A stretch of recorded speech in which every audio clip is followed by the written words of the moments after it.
ఒకటవ తేదీ రాగానే పొద్దున 5 గంటల నుంచే పెన్షన్ తీసుకునే పరిస్థితి చంద్రబాబు వల్ల మారిపోయిందని ఆగ్రహం వ్యక్తం చేస్తున్నారు ప్రజలు. ఈ ముసలి వయసులో ఆఫీసుల చుట్టూ తిరుగుతూ ఎండలో లైన్లలో నిల్చునే పరిస్థితి తీసుకొచ్చిన టీడీపీకి ఎన్నికల్లో తగిన బుద్ధి చెబుతామంటున్నారు. ఇంట్లో కూతురు కొడుకులా ఉండే వాలంటీర్ల గురించి తప్పుగా మాట్లాడటం పట్ల మండిపడుతున్నారు వారు. అనకాపల్లి జిల్లా పెందుర్తి నియోజకవర్గం తానాం నుంచి దీనికి సంబంధించి పూర్తి సమాచారం మా ప్రతినిధి నరేష్ అందిస్తారు. ఆంధ్రప్రదేశ్లో వాలంటీర్ వ్యవస్థ అనేది ఒక విప్లవాత్మకమైన మారు. దేశం మొత్తం కూడా ఈ వాలంటీర్ వ్యవస్థ వైపే చూసిన పరిస్థితి. సీఎం జగన్మోహన్ రెడ్డి ఎంతో ముందంజగా ఆలోచించి ఈ వాలంటీర్ వ్యవస్థ తీసుకుని వచ్చారు.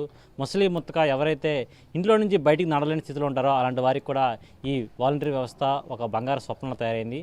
కానీ ఇప్పుడు కొంతమంది చేసిన కొన్ని దుష్ప్రచారాలు, అదేవిధంగా కొంతమంది పెట్టిన కేసుల కారణంగా ఇప్పుడు ఆ ముసలి ముత్తక కూడా రోడ్లపైకి వచ్చి మళ్ళీ యథావిధిగా లైన్లో నిలబడి అన్ని అవసరాల కోసం ఆఫీసుల చుట్టూ తిరగాల్సిన పరిస్థితి. ప్రస్తుతం మనం అనకాపల్లి జిల్లాలోని పెందుర్తి నియోజకవర్గంలో పరవడ వద్ద ఉన్న తానాం గ్రామ పంచాయతీ సంబంధించి గ్రామంలో ఉన్నాము. కొంతమంది లబ్ధిదారులు ఉన్నారు మనతో పాటు. వారిని ఒకసారి మాట్లాడించే ప్రయత్నం చేద్దాం. వారు ఇప్పుడు ఎటువంటి ఇబ్బందులు పడుతున్నారు? ఎందుకంటే వాలంటీర్ వ్యవస్థ అనేది ఆగిపోయింది.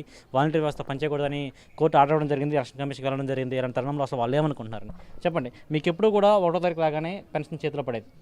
ఇప్పుడు 1వ తారీఖు రాగానే ఇప్పుడు మీకు పెన్షన్ వచ్చిందా? ఎందుకు రాలేదు? ఏమైంది? మరి చంద్రబాబు నాయుడు అడ్డెట్టారట. అడ్డెడితే ఇప్పుడు మాకు పెన్షన్ రాలేదు. కొట్టుకాడికి వెళ్తే నీకు నెలల్లో ఓడింది ఇవ్వలేదు. కానీ ఇప్పుడు నానే అక్కడ తెచ్చి నేను సావుకారులు అంటున్నారు. అది కాలేని వాళ్ళు ఉన్నారు, కళ్ళుగానే వాళ్ళు ఉన్నారు, మంచాల మీద బడి ఉన్న వాళ్ళు ఉన్నారు. వాళ్ళకి డబ్బులు వారంట్లు ఇంటి కొట్టుకెళ్ళి ఇచ్చారు. ఇప్పుడు ఎవరు ఇస్తారు? పంచాయతీకి రమ్మంటున్నారు. ఎవరు వెళ్తారు? మరి మీకు ఆఫీస్కి వెళ్ళి తీసుకోవడం నచ్చిందా, ఇంటికి వాలంటీర్ తీసుకోవడం జరిగిందా? ఎవరు నచ్చిందా? ఇంటికి వస్తే నచ్చింది, వెళ్ళకుంటానా. ఒక్కొక్క వారంటీకి 50 మంది, ఎవరు 50 మందికి వాళ్ళే సరిపెట్టుకుంటారు. మరి 50 మంది ఈ నచ్చలకోళ్ళు ఎల్లుళ్ళు వాళ్ళు ఎక్కడ ఇస్తారు? ఎలా రేపు కాదు ఎల్లుండు, ఉగాది నాడు సెలవా, అమాస నాడు సెలవా, ఆదివారం సెలవా. అయితే ఇంకా అదే ఇంటికి వెళ్ళిపోయి రావడమే. జగన్మోహన్ రెడ్డి మూలంగా మేము అలాగా బతుకుతున్నాం. అలాగా నిలబడి ఆయన కాలు మీద నిలబడి మేము బతుకుతున్నాం. ఈ సమస్య వాలంటీర్ల వల్ల ఏ పాపట్లు లేవు. జడిపిసి నెంబర్ దగ్గర ఏ పాపట్లు లేవు. ఆది దీపరాజు గారి దగ్గర ఏ పొరపాట్లు లేవు. చేసిందంతా చంద్రబాబు నాయుడు వల్ల జరిగింది. ఇదంతా మూల కారణం. ఏమీ కూడా మాకు అధికారంలో అందించలేదు. ఇంతకుముందు ఆల్రెడీగా 15 సంవత్సరాలు పదవి చేశాడు. అవసరం అయినప్పుడే వచ్చి ఓట్లు కావాలో వెయ్యాలని చెప్పేయడం, ఓట్లు వేసుకోవడం, వెళ్ళిపోవడం. జనాలు ఎలా ఇబ్బందులు పడుతుండో జనాలు పట్టించుకోలేదు. ఏ కార్యక్రమం కూడా సదుపాయాలు చేయలేదు. టీడీపీ ప్రభుత్వం ఉన్నప్పుడు మీరు పెన్షన్ తీసుకోవాలంటే ఖచ్చితంగా ఎంతమంది కమిషన్ ఇవ్వాలి. మీ వాలంటీర్కి మీరు కమిషన్ ఎప్పుడైనా ఇచ్చారా? లేదు, అలర్ట్ చేయలేదు. కమిషన్ కాదు, రూపాయి కూడా లేదు.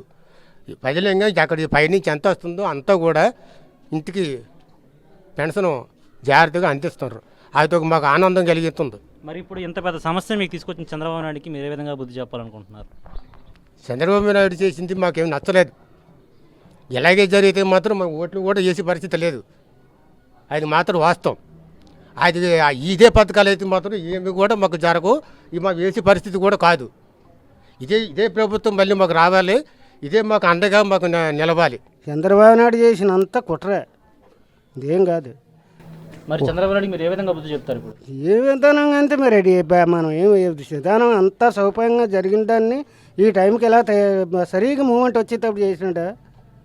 ఇప్పుడు ఏంటి ఎవరు ఖాళీ చేయరానిడు ఆడికి వెళ్తాడా? రైట్. ఇది పరిస్థితి. పూర్తి స్థాయిలో ప్రజలందరూ కూడా తీవ్ర ఆగ్రహం వ్యక్తం చేస్తున్నారు.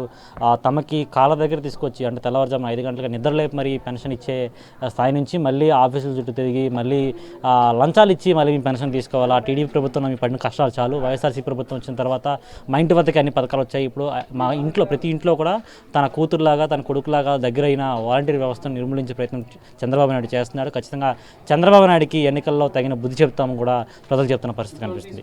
వీడియో జర్నలిస్ట్ శంకర్తో నరేష్, సాక్షి టీవీ, తానాం గ్రామం నుంచి.